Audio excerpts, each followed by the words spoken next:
මුත්‍රා ආසාදන ලක්ෂණ. හරියටම ඔයා කොහොමද දැනගන්නේ ඔයාට හෝ ඔයාගේ පවුල කෙනෙක්ට මේ මුත්‍රා ආසාදනයක් විය හැකි මේ ලක්ෂණ කියලා. මෙන්න මෙහෙමයි ලක්ෂණ. හැබැයි කුඩා ළමුන්ට සහ වයස්ගත අයට මේ ලක්ෂණ ගොඩාක් වෙනස් වෙන්න පුළුවන්.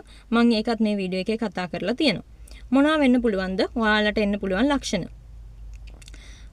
මුත්‍රා පිටකිරීම ඉක්මනින් අවශ්‍ය වෙන්න පුළුවන්.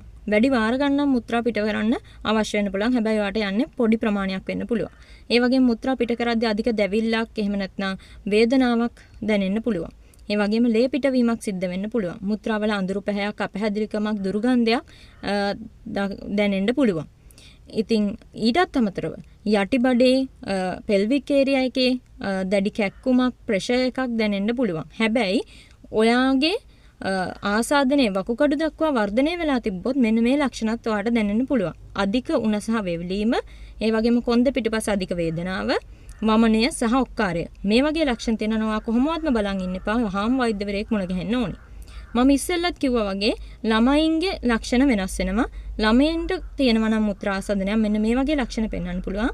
නොසන්සුන්කම, ඒ වගේම අසාමාන්‍ය ලෙස ඇඬීම, රාත්‍රියට නැවත මුත්‍රා පිට කරන්න පටන් ගන්න පුළුවන් නින්දෙදි.